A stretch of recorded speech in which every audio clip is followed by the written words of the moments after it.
Now we're going to bring on our designated broker, Duane Fouts. Hey, Duane, good Drum morning, rolls. and Good morning. welcome, and thanks for being here this morning. You're very welcome. Happy to be here. All right.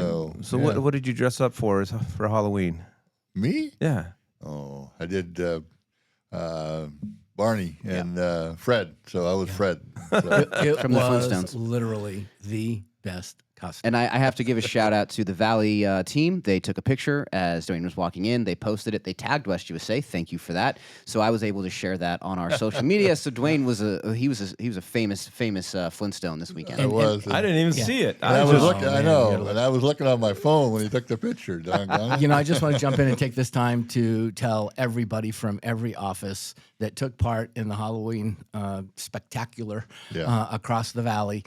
You are the culture of West USA. You are the people who make West USA fun to be with. You are the people who, and I'm talking about our staff. I'm talking about, the agents that are in each office. I saw some of those photos and it made me want to work out of your office. I mean, they were just awesome. And congratulations to the corporate staff too. They did a fantastic job. I got a. Unless you're out of the Goodyear office, because you got no place to go to right now. Well, actually, I think you should go to the Goodyear office and they should put like a noose in the center of it or The something. Goodyear and walk staff people actually through dressed there. as construction workers, so they were actually handling They business. did. Yeah. I I had a work belt on. was in our Arrowhead office for an event there, and they were interviewing actually for a new employee. And that employee said, "Is this what your office is always like? This is awesome." Just once a year. Right. No, you can come any day. Any day. Look however you want. All right, Duane. So here we go again. Revisions and new Here we go again. forms. It's a constant in our world right now, due to the way our industry is reacting to some of these changes. So. All right, so we got 4 big changes We do. we're going to discuss this morning, and I asked you in which order did you want me to put these, You and did. you said surprise me. So here we are. So here right? we are, surprise. Well, this is the additional clause addendum, and there's 2 big additional paragraphs that have been added to this that deal with the unrepresented buyer. And these are going to be very, very important, especially this one. And we really want to be able to dial this one in. Okay. Think about the scenario where you're holding an open house, unrepresented buyer shows up, and they go through the property. They say, yeah, let me go think about it. They go home, they come back, and they text you and says, yeah, we want to make an offer on this property. And we get the call as a broker team, what do we do now? How do we handle that? The industry knew that this was a problem. The brokers weighed in on that with AAR, and so AAR put together a task force that initiated this change to the addendum. The thing that you really want to understand is the fact that normally what we would have been telling agents is just write an offer from the seller to the buyer, which is unconventional, right? We don't see I've that said that very before, yeah. Right. But it's certainly the way that the transaction can move forward. If that buyer says, yeah, I want to make an offer, I'll give you $400,000, I'll give you 10% earnest money, I want you to pay for all the HOA fees and all that stuff, whatever it is. This clause designs the contract to be able to initiate that offer from the seller, from you as a listing agent, to the buyer. It's going to be a little wonky to learn at the beginning how that process should work, but it really is a pretty smooth way once you figure out how to do it. So the first thing that it deals with is in the time for acceptance period of the current contract. It removes that because that's designed for the buyer to issue the offer to the seller and withdraw their offer if it isn't responded to during the time period. This reverses that and basically allows the seller to sign the contract first, send it to the buyer, and now the buyer has whatever time period up there to respond back. But it's initiated, the time period's initiated by the seller versus the contract saying Correct. it's initiated by the buyer. Correct. Gotcha. Okay. So this specifically removes the time for acceptance period in the Terms of current acceptance, contract and replaces it with this. Perfect. So whenever you're that listing agent and you're making that offer to the buyer, you're going to want to attach an additional clause addendum, and you're going to want to check off line 70 on that. Now, just there. a quick question: Are you still advising to check this box and fill out this form, or are you desiring that they would basically put this on its own addendum? No, it would be attached with the a form, the additional clause addendum. Okay, so the other terms in the additional clause addendum that might benefit a buyer that You can check some of those if you wanted to. No, but yeah, well, but normally, if it's coming from the seller, you're not going to check those boxes. No, right? I understand Right. that. That's, So- that's what I was trying to say, though. Coming Yeah. from the seller, aren't you giving buyer terms that they might be able to come back with as a counteroffer? You could. I mean, that if you're going to do that, you've got to modify it. If you're going to copy and paste this into the additional terms of the purchase contract, you're going to have to modify some of this Yeah, I language. was saying put it on a separate. Yeah, but even if you do that, addendum to the yeah, but you can't put I it on an gotcha. addendum because an addendum is to made the change and this Okay. this existing Sorry, contract. that Yeah, was a delay. that's okay. Go ahead. So does this in any way replace the need for an unrepresented buyer form? No, Okay. It Just wanna- does not. Well, I Yeah. know the answer, but I wanted to clarify yeah. that. So you're going to have an unrepresented buyer firm. That will be the first thing you start with. So let's assume that now we've got this. We've had the seller fill out the top portions of their 1 through line 70 through 80, and we get a buyer that says, "I don't like the terms that the seller is offering me, and we want a counteroffer." How do we do that? Well, this outlines what the buyer has the right to do. Oftentimes, you can't share AAR forms with a non-realtor, right? So you can't give them a blank counteroffer to counteroffer back, and there's Right. really no way for the buyer to do that because there's no checkbox on the contract that says counteroffer coming, right? So what's going to happen? Most of the time, that buyer is going to text back, email back. They're going to communicate with you in some manner to say, "I want to change these terms. I won't offer you the 450. I only want to offer 400. That's what I told you in the beginning, right?" So what do? What you should do is, if you look at the very first line of this contract, it says that the all previous offers and counteroffers made by either the seller or the buyer are hereby rejected.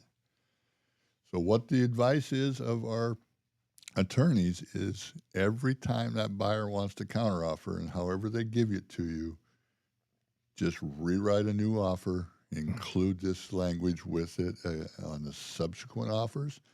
The goal is to have one specific document, one contract that's got all the terms that the buyers and sellers have agreed to.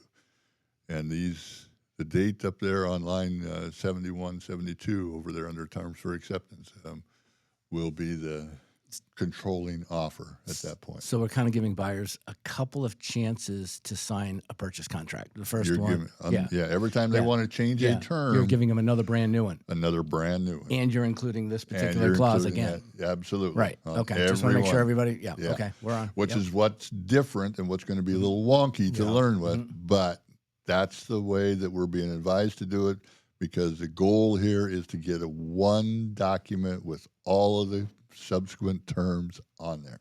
Okay. And the only way to do it in our current environment is to reissue a new offer from the seller to the buyer with the terms that are going back and forth. Cool. Does that make sense? Yeah. Yep. Yeah. So far. So yeah, it's a little wonky, but it'll work. And reach out to your broker team. We'll walk you through the first one. Okay, let's go on to another one. This is the next clause that was added to the additional clause addendum. This goes in conjunction with the previous one, and this deals with unrepresented buyer notice, right? Why is this important? If you know in your contract, notices are given to who? They're given to the broker on the section 8 Where the buyer buyer broker. signed. Yeah, on the buyer side, 8Q and 8R. That's where notices are supposed to go. Yep, page 10. If there is no broker for the buyer, where are we supposed to be sending these notices during the contract period, right? This line and this paragraph tells you now we can send it via email to whatever email address the buyer puts in. It takes out the sections 8Q and 8R in the contract. And it says that this electronic, either delivered in person or this electronic email, gives now a specific legal point of communication Correct. with the buyer. Correct. Yeah. And that's why it's also important when you're the buyer's side or the seller's side, when you're filling out those sections, make sure you have your good email address in there. So those are the two big changes in the additional clause addendum, deal specifically with unrepresented buyers. Well, I want to just talk a little. I want to talk another minute or two about unrepresented buyers, because we had Marge Lindsay on last Monday, and we actually got into this, Okay. and so I think, and I've been guilty of it, just of taking the stance of, if I've got an unrepresented buyer, I understand my fiduciary responsibilities to the seller. I'm not Right. going to give them any type of information that would be inappropriate, but we would traditionally just have a conversation with the buyer. Okay, what do I'm the go-between. What do you want to offer? What are the terms? Right. And then putting together a purchase contract based on that. And so this seems to, I'm not going to say it's changing things, but my understanding is that's not the best way, because it should be initiated from the seller. But is there a problem with? No, because that's, if you think about that unrepresented buyer, whether it comes from an open house or off a sign call or wherever, you're going to have that conversation of, if you want to make the offer, what terms are you wanting to offer, and so forth. And you can write all that down and then put it into your, not necessarily what the seller's going to come back with, though. The seller can come back with whatever they want, right, on their offer to the buyer. But now you know where the starting point is with that buyer. Yeah, because you're not saying to them, I'm representing you, so I'm asking you this information. You're saying, I'm representing the seller, and I'm qualifying what you're interested in obtaining so that I can Take that back to the seller. to the seller. Right. Yeah. So, yeah.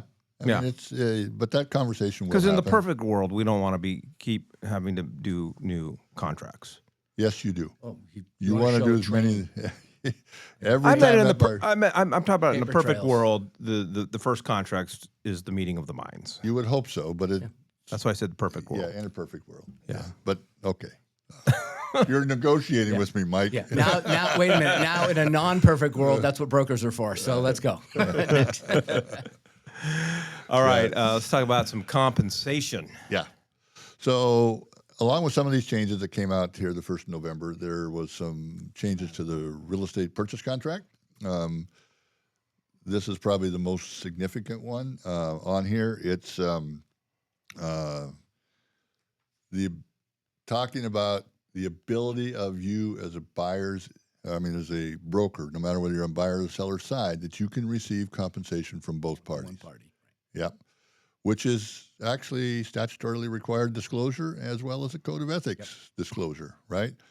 Now, when the clients sign this agreement, the purchase contract, that language is already in there, giving us the ability to get compensation from both parties. Where this became an issue was with buyer brokers who didn't get the full compensation negotiated through the SCA. And so they ended up getting some money from the buyer and the rest of it from the seller, and that wasn't authorized within the contract. It didn't comply with statute, didn't comply with code of ethics.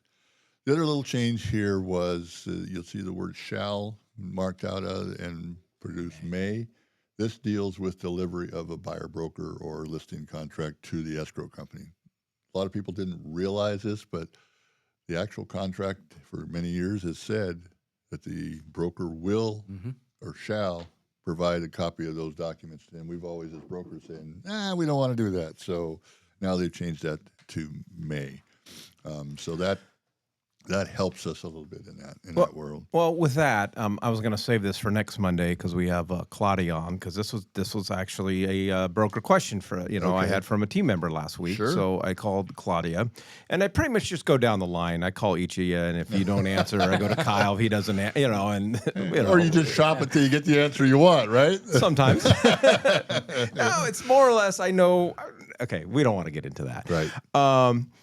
But okay, so. We were in that situation where I got a team member receiving X percent from the seller and a buyer broker agreement that was higher In excess, yeah. and the buyer agreed to make up the difference. So what is the process of, as far as paperwork or working with the title company? How does that happen? You just have to educate your buyer that they're going to have an extra line on their settlement statement that says that they're going to contribute whatever that shortfall is. Because I think what a lot of agents think, okay, I'm going to have Todd Leonard coming in with the extra number of bananas and having him just write a check to West USA. I think that's where the question was, as opposed to having it a line item on the estimated settlement sheet and taken care of at escrow. It has to be through the escrow company. Yes. Yeah. Okay. So, yeah. So that's a common, I guess, question as well. But yeah, no, it should be on the settlement statement. Or you could kind of look at it, it's fine to change, but or you could look at it as though now it's customary that the buyer's compensation will show up, buyer broker's compensation on the buyer's side, and what you're looking at is for the seller contribution towards that to be on the other side. It can be, yeah. Yeah. There's one more change that I didn't give you the red line on, Mike, that I wanted to talk about just briefly, and that's in the seller concessions area, lines 100 through 110 or 103 or whatever it is. In there, it said that any of the concessions could be used by the buyer for basically anything that the lender allowed, right? Mm-hmm. Well, now they specifically added broker compensation as well. So it's in the document now. Broker compensation can be used because lenders do allow that. They allow the maximum seller compensation number to be exceeded. Okay, that was going to be my next question. So just as long as it being exceeded is caused by a portion of the compensation being paid to the buyer's agent. Correct. Yeah. Yeah. Okay, friends. I have to say it every time we talk about solar. Friends don't let friends buy solar. So that's my. I don't know about that. If you can steal solar for a fraction of the dollar, get it. Yeah, if it's owned. But as we know, solar is a huge pain in the rear end on a transaction, right? And why is that? Many solar companies that were out there were kind of on a wing and a prayer. They're now bankrupt. You got to deal with whoever the trustees are or whatever. It really becomes a problem. So this solar addendum has been revised a lot. So you really want, if you're dealing with solar, either buyer side or sell side, make sure you understand what these changes are. And I only gave you the first one. This is at the very top of the form. You can see, but it talks about what the process is of transferring those. So this isn't talking about assuming a loan or assuming a lease. This is about transferring. So whether it's going to be an owned system that's being transferred or a leased or a system with a loan on it being transferred. The biggest thing here is what the process is. The previous form said that the buyer didn't have to engage with the solar company until when? After the due diligence period, right? That's too late in the process. It really is, because of the delays that happen in the transfer of the whole thing. So this form now puts the onus on both the buyer and the seller as soon as that property goes under contract to engage with that solar lease company. The rationale behind that is we found that later start date by the buyer and the seller led to delays in the closing. So it's easier to withdraw for the buyer to withdraw an application to transfer or to assume a loan or a lease than it is for them to start late in the process and end up with a delayed close of escrow, right? So which is typically the hurt point of why we don't like solar. Well, that's a big part of it, right? So this instructions here is something that you should pay attention to as well, because we see too often that the proper boxes aren't checked on that form, right? Mm-hmm. So make sure you take a few minutes to kind of understand what it says. So if the appropriate box on line 15, if the solar is being purchased outright, that's another thing that we had some challenges with in the solar addendum was the seller was under a loan or a lease, but the buyer had negotiated for the seller to pay it off at close of escrow, right? Mm-hmm. So that wasn't really addressed in the old form. Now it is addressed. We'll if it is going to be paid off at close of escrow and as a condition of close of escrow, then sections 1 and 3 will be completed on that solar addendum, and so forth. So, and then if it already is owned or or subject. I'm sorry, subject to a lease or unpaid loan. Then sections 2 and section 3 will be done.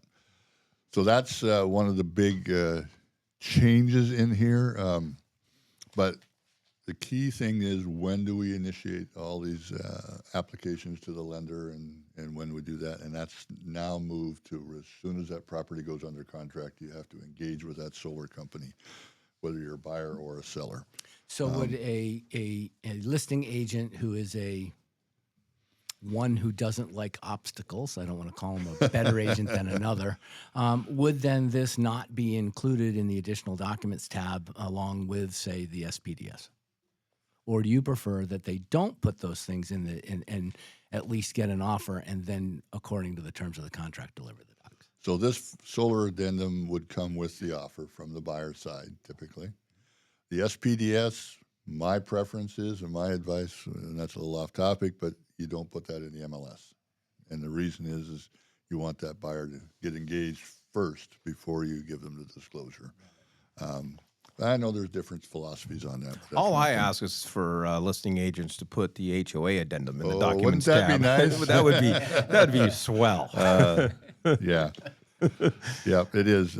So there's another change in here that I didn't give you the red line on that is important as well, and that is the experience has been that when a buyer goes to assume a loan or a lease, oftentimes the lender or the leasee, the leaseor, will change the terms of that agreement. So if you wanted to take over my loan or my lease, now you're going to have to pay some fees. You're going to maybe get different terms, different interest rate, whatever. Okay.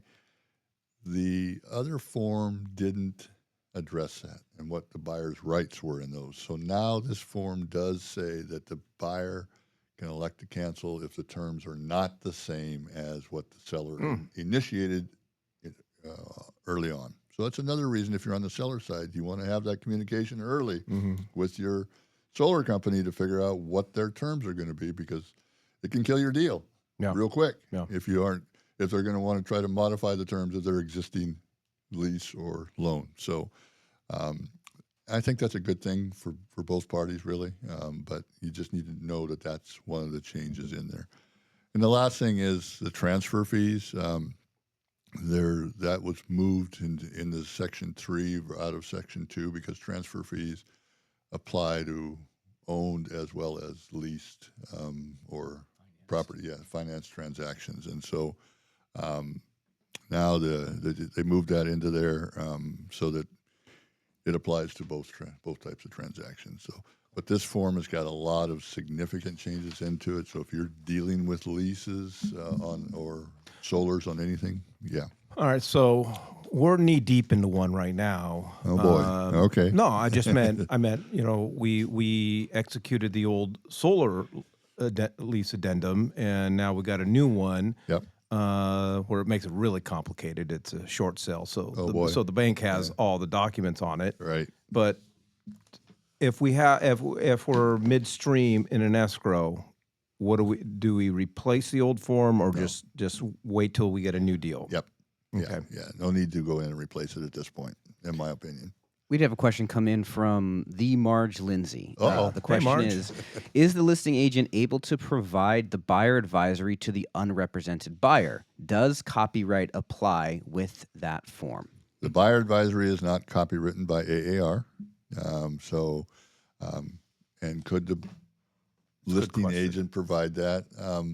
I wouldn't have a huge problem with it. You just got to be careful you're not offering representation, right? And that's where you're kind of treading a fine line. But yeah. Well, I think I think Marge said it last, and then I think Claudia also said it. So I'd ask you to repeat it. There was a comment made from the broker team whenever a listing agent's dealing with an unrepresented buyer, including like a clause on the top of every email that said something like, "I do not represent you."